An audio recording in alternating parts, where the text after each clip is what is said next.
एक बार नारद मुनि जी भ्रमण कर रहे थे तो उनके मन में आया, सभी देवी देवतागण महलों में ठाट बाट से रहते हैं, मैं भी क्यों ना महलों में ठाट बाट से रहूं।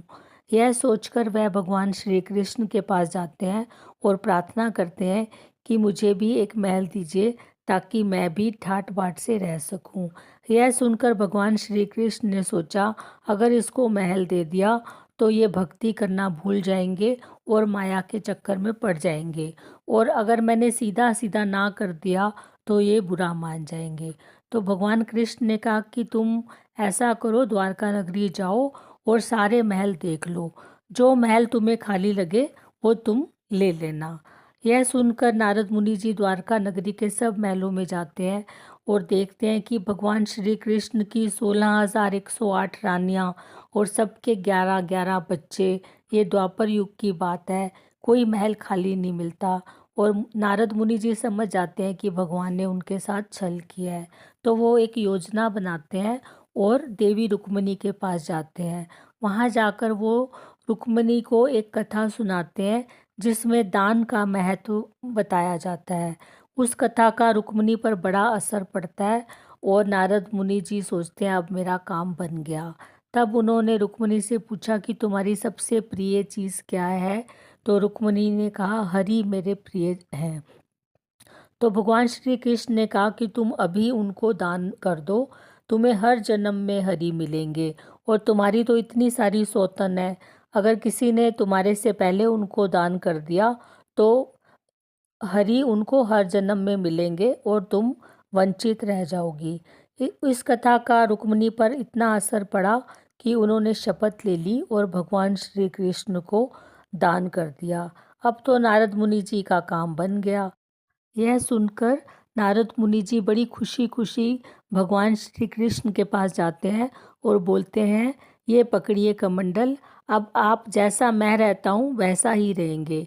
जब श्री कृष्ण ने इसका कारण पूछा तो नारद मुनि जी ने सारी बात बता दी।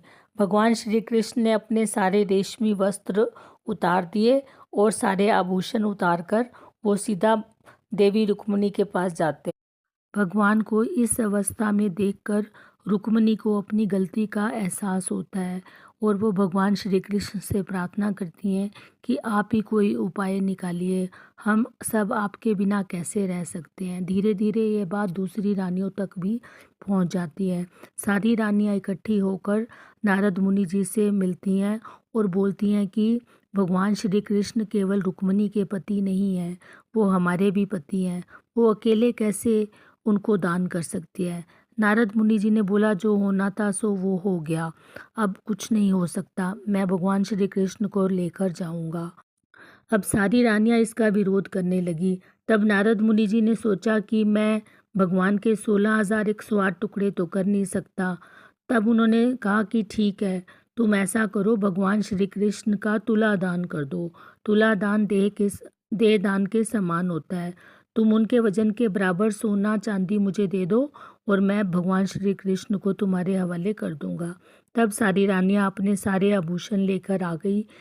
अब एक तराजू के पलड़े में भगवान श्री कृष्ण को बिठाया गया और दूसरे पलड़े में सारे द्वारका के जितने भी लोग थे उनके आभूषण डाल दिए गए।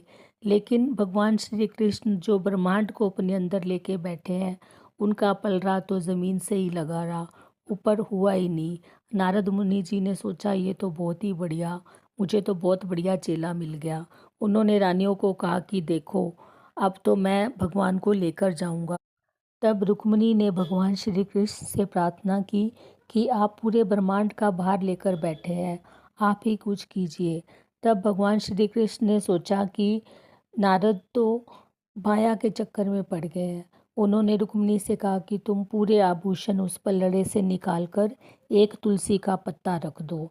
रुक्मिणी ने ठीक वैसा ही किया और वो पलड़ा ऊपर हो गया। तब नारद मुनि जी समझ गए कि भगवान श्री कृष्ण की माया है और उन्होंने भगवान श्री कृष्ण से कहा कि आपने मेरे बहुत सारे खेल देखे हैं, यदि आपको मेरा ये खेल पसंद आया है तो आप मुझे जन्म मरण के इस चक्कर से मुक्त कर दीजिए, मुझे मुक्ति दे दीजिए। तब भगवान श्री कृष्ण तराजू के पलड़े से उठे और नारद मुनि को गले लगाया और बोला मैं तुमसे बहुत प्रसन्न हूँ और तुम अब से मुक्त हो। So this was the story of today.